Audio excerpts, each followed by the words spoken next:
Toufic is a lawyer. He is not your lawyer. Happens to be our lawyer, but not under this context. Here on his own free will. Good morning, sir. Welcome. Good morning, guys. How's it going? It's going good. We're just trying to figure it all out, brother. Trying to figure it all out. I think I'm right there with you. How do we do it? Yeah, we wanted to have you on because I think you have an interesting seat, a common area of discussion, at least. Reason for optimism, I guess, here on the show is this idea that the regulatory environment is not only becoming more permissive and optimistic, it's also becoming more clear, or at least there's a path to that clarity. And at the same time, I think people are taking that to mean wildly different things. And so kind of wanted to just check in to get a sense of like how things have shifted over the last year from maybe the first or the previous year or two, and then maybe get a sense of where is there solid ground moving forward and where isn't there. Because I think there's a lot of founders, operators, investors here that are ultimately making a bet on where regulation goes. And my sense is that it's a lot less clear than most people seem to think it is today. So maybe let's start there. Let's start like what has changed in sort of what people are asking of you, how people are structuring projects. Yeah. So what's changed? Well, we have a change of administration. What does that mean? It means a change of policy, right? But with respect to crypto projects in general, the laws technically have not changed.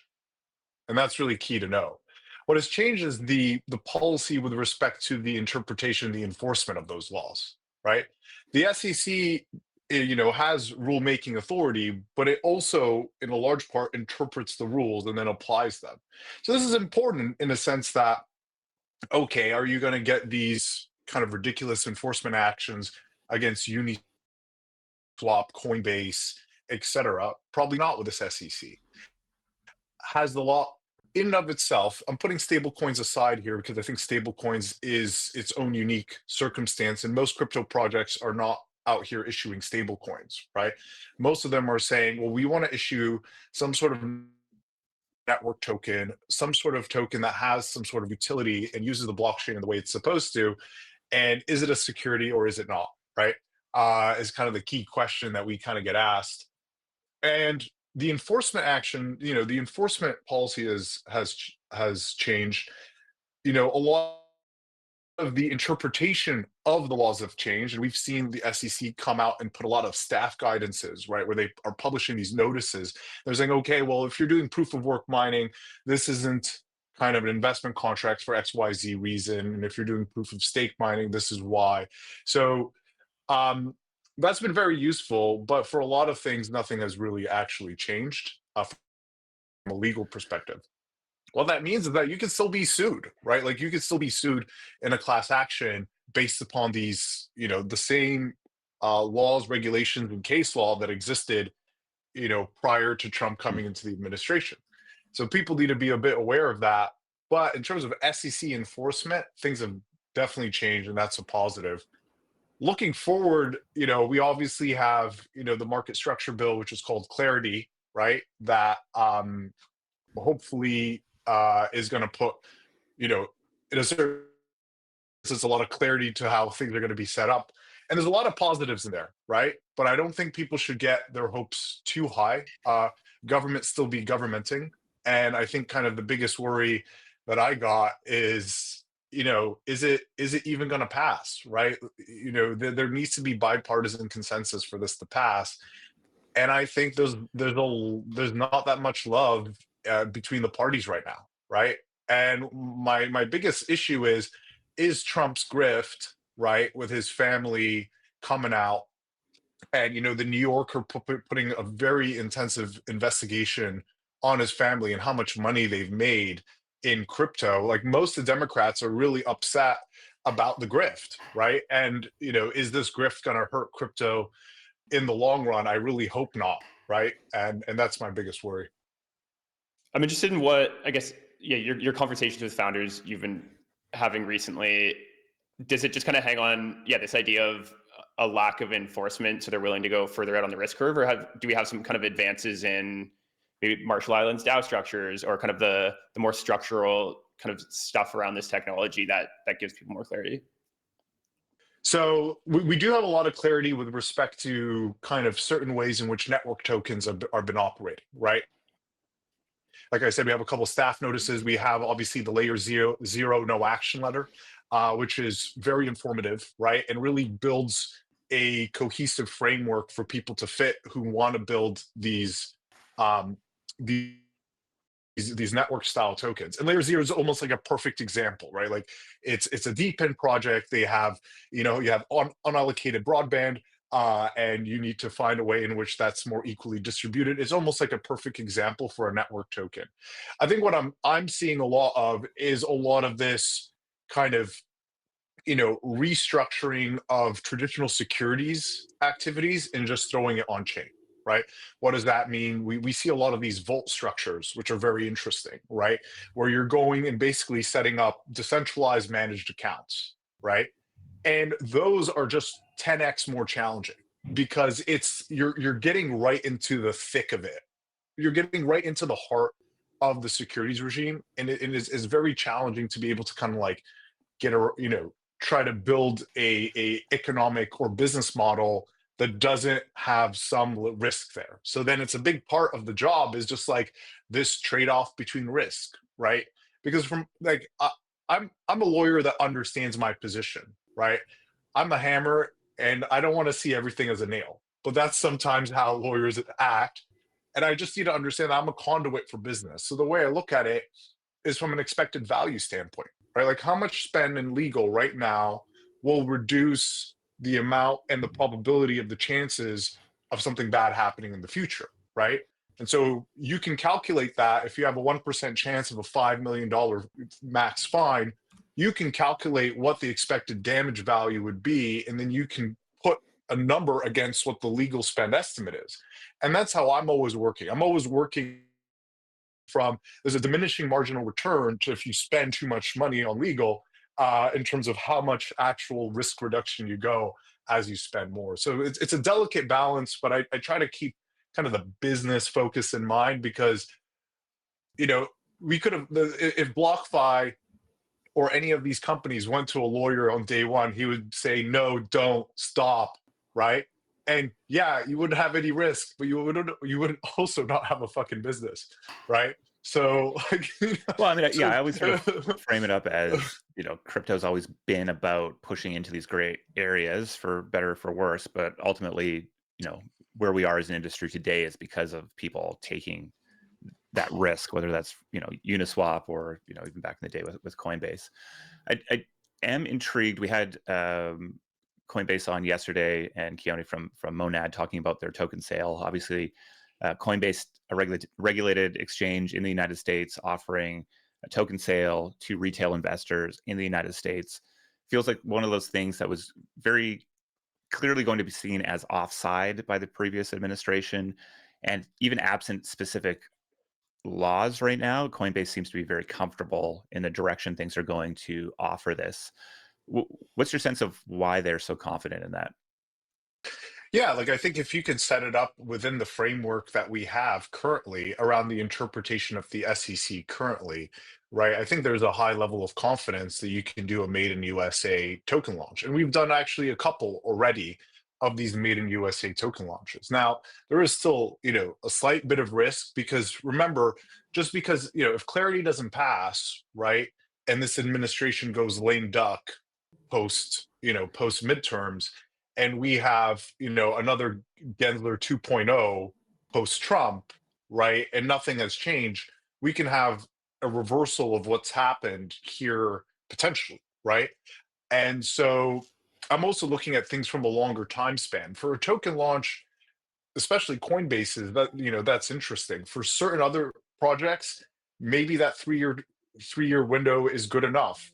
By the time you're out, you're sufficiently decentralized, and you can really show that the managerial efforts of the ecosystem is spread out, right?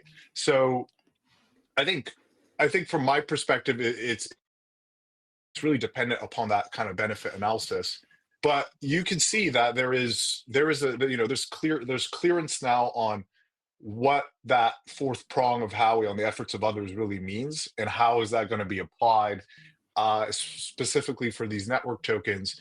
And I think that gives people confidence to want to do a launch in the USA. Like, we've done another one for DPIN as well, and for that, it's pretty clear, right? Like, so there isn't that much shade of gray. But for other ones where it's you know some synthetic asset that is behaving like something traditionally that is quite regulated, like decentralized index funds or something of the sort, that's a totally different ballgame.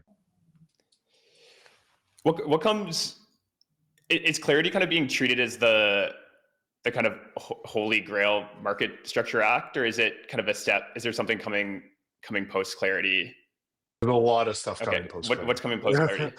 Well, the act, from just how the sausage is made, right? The act sets up kind of the broad framework, right? And then it's going to delegate a lot of that rulemaking and regulation to the SEC and the CFTC. So we're really just getting almost like a high level view of the backbone of this, but it's going to get very much into the minutia, right? And in reality, a lot of times, especially from, for instance, a Canadian context, right? Like in Canada, we're actually only working within regulations, right? Like, and even in the United States, you have Regulation S, Regulation D, right? These are regulations that Congress has authorized and delegated that function to the administration. So we're going to see a lot there, and even after Clarity passes, it's not going to actually come into force, for another 2 years, right? So what we're going to see is, let's say it passes in the spring session of Congress, right? Then we're going to go into 2 years where we're going to have a lot of regulation, a lot of guidance, a lot of rulemaking, and then that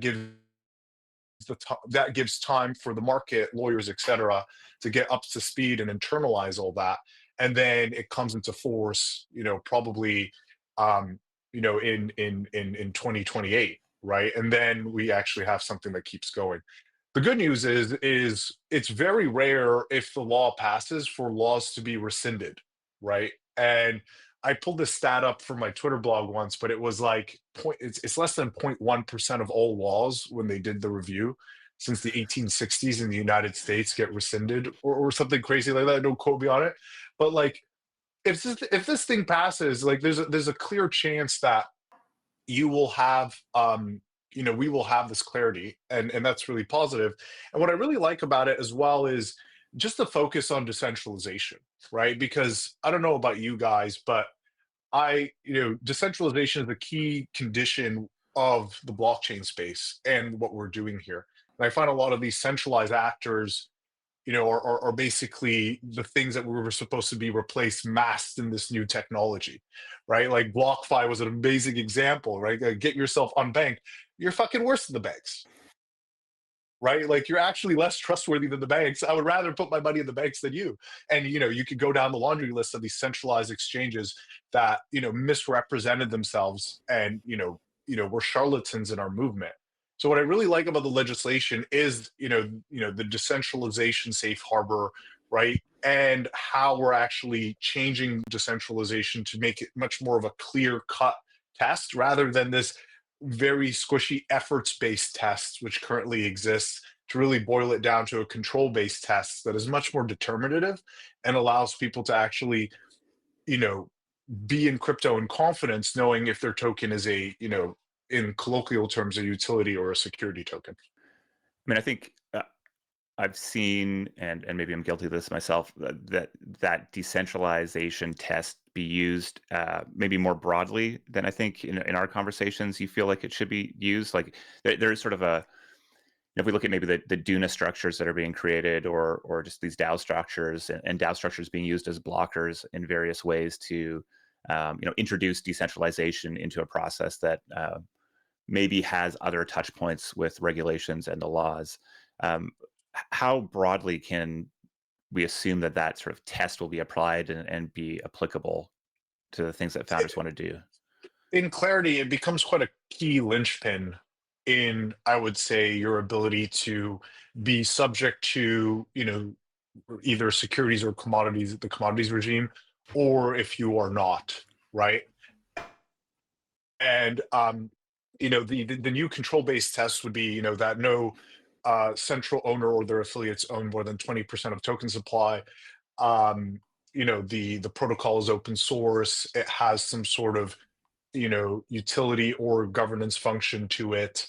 And that's pretty clear. That's kind of what we've seen as kind of the test, much easier than this efforts-based test. And what I really like about it is it kind of pushes the industry in the direction that I would want it to be, right? Like, blockchain is a component of the open source movement. And if we're not building, within that kind of, philosophical condition in mind, then I think that you're kind of just in this industry, not purporting for the values that we want to kind of push from a tech building perspective. And same with decentralization, right? And I think that if you're centralized and you're a Coinbase, then you should be regulated because you have control, and I think that's apt. So I do like the split, the way it kind of, when rubber meets the road. Let's see how it goes. Who knows? But at least from this vantage point, it's looking positive. Yes, you clearly have a front row seat, I guess, into projects kind of pushing on the edges of what's possible here. I'm curious what some categories that are maybe out of the zeitgeist or kind of attention sphere that you're seeing interesting stuff get kind of explored within. I know like decentralized AI has been kind of a focus for you guys. Yeah. So I've been working a lot in decentralized AI, which has been extremely interesting, right? And we've been working on multiple projects from an inference level to a compute level to a governance level. And for me, like, I put the work in of anyone building DAOs or working on decentralized governance in general. I put this in a continuum of the necessary social evolution that humanity has to go through so we can actually live with a super intelligence in the future, right? Like, I think our current legal, political systems are built on old tech debt, right? They're built on information technology that dates hundreds, if not thousands of years. And how is this old tech debt going to be able to control, regulate, and ensure that human values and flourishing is aligned with this intelligence if it can't even govern the current state of affairs well with Web 2.0, social media platforms, etc.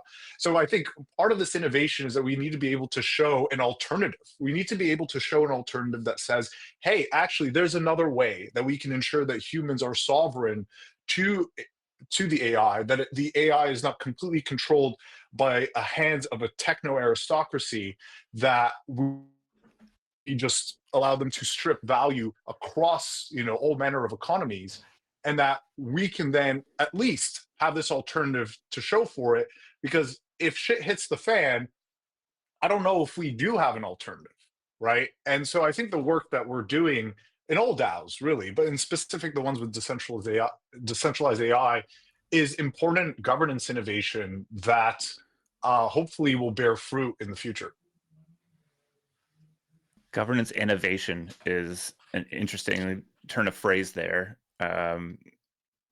because my general take there is that we haven't really had meaningful governance innovation, and that the current state, even using something like futurarchy, is maybe not applicable to like the core challenge that you're articulating there with decentralized AI. Are you seeing sort of, maybe I'm being too myopic in my understanding of where the economic and governance models of these networks is going, but what gives you confidence in, I don't know, the polis having a say in these capitalistic endeavors? Yeah, I think just the way in which we mine the collective intelligence of humanity is incorrect and wrong. I think that we are mining it in a way that actually, if you look at the incentive structures, gets the outcomes that we are getting. Right. So what we have to do is we have to create a new incentive structure that allows for,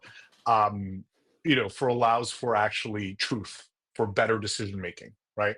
And I think predictive markets have shown us that. And I think that if all value accrues to a super intelligence, then what are humans going to be doing? In my theory, Owning it would Bitcoin. be. But it's and in my theory, I think the new economy will be one of a governance economy, right? Now, let me bake that out for you for a second, right? Yeah. Imagine if right now you have an economy, you sell goods and services. Imagine if the goods sold is the ability for you to make a predictive bet. So you can then, in a liquid democracy standpoint, go and solicit people saying that I have this knowledge to make this bet. And then you can hire, similar to what the dude in France did to win the Trump pool in Polymarket. I can then hire and build a kind of research structure or a knowledge structure for me to be able to make a predictive bet on this thing. And then you make a predictive bet and you have a win out and then everyone pays. So you have this merge of a futarchic model with liquid democracy, and you have a complete economic system that's developed that actually allows for most humans to actually have self-worth and live, and for us to stay aligned in governing, ourselves and any super intelligence that may come. Yeah, I mean, I love the thing. It just reminded me of, I think Aaron J. Mars, who's a Twitter user out here, has been doing a great job of sort of looking at prediction markets through this lens. I think he calls it hyperstition, the idea that sort of we kind of, through speculation, kind of create the world in many ways. So I think it's fascinating. And at the top of the show, we were talking about some of the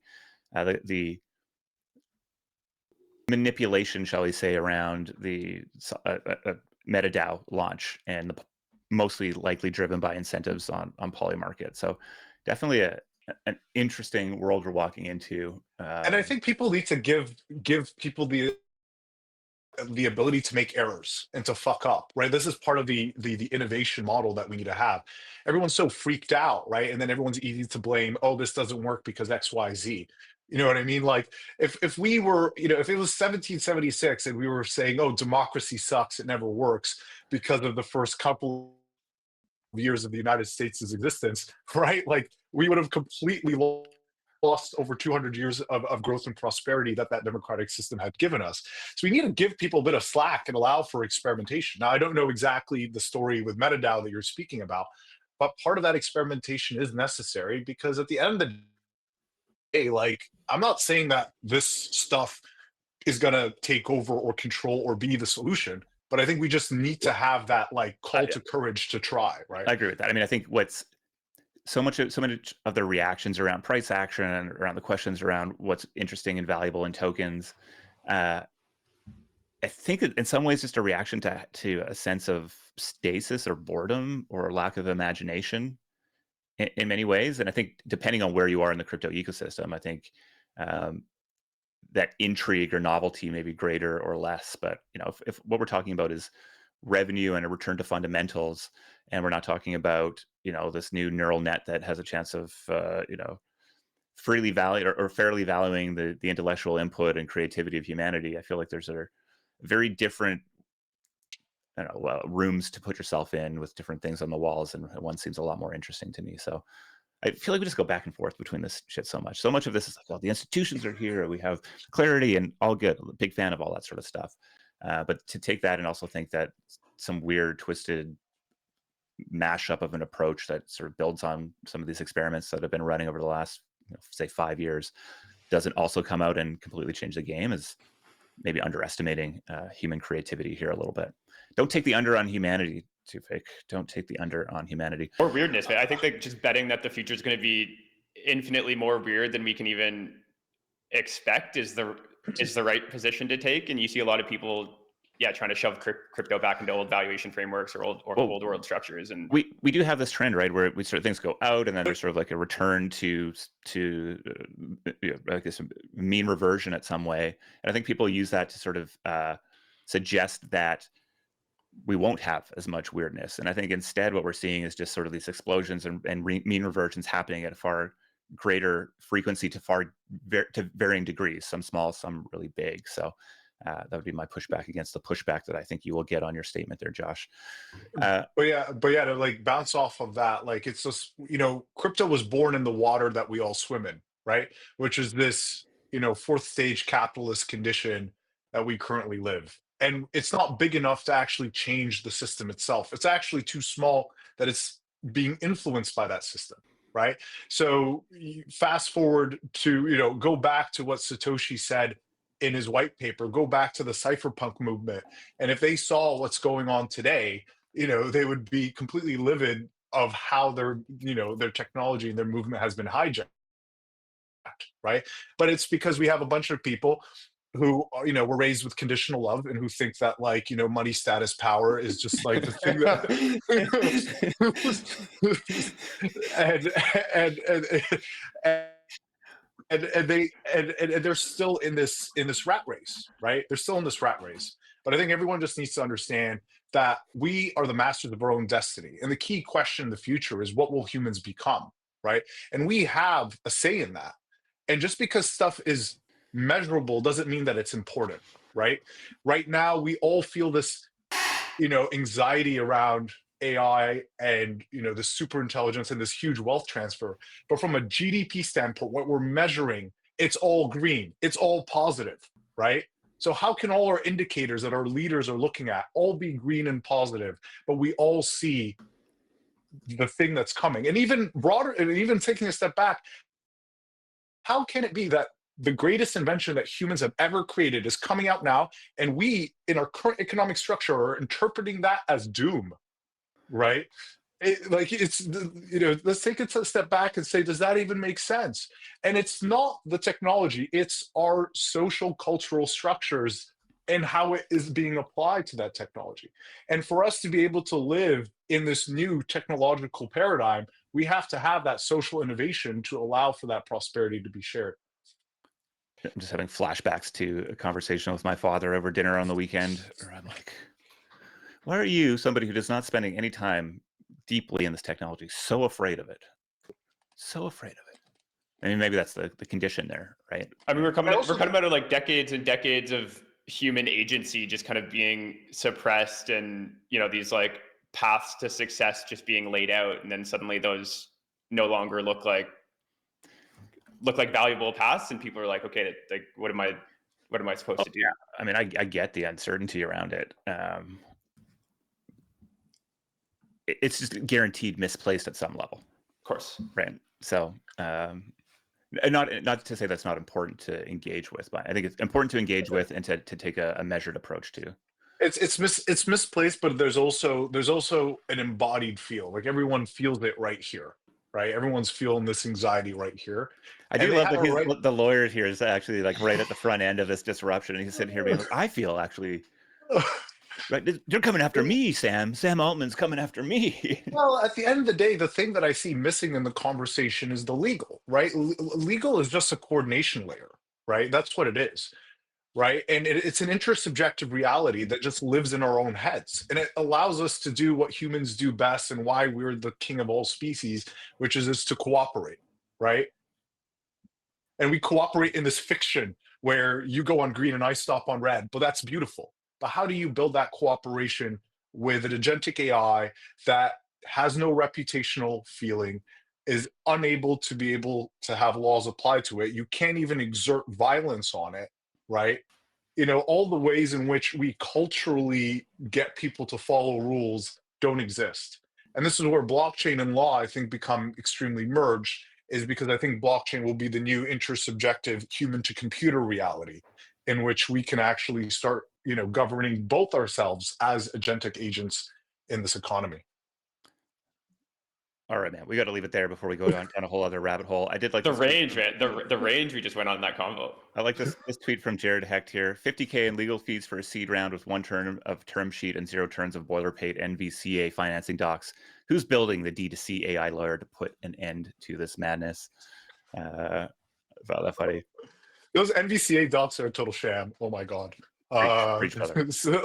All right, Toufic, we've got your X account, I think, below here on the Chiron. If people want to give you a follow, I found our conversations very, very productive, and both being, I think you do a great job of sort of laying out what reality is, and also being a good guide, I think, to ensure that folks can be positioned for the future without taking on undue risk. So easy recommendation should people be looking for somebody to help guide them through structuring tokens, yada, yada.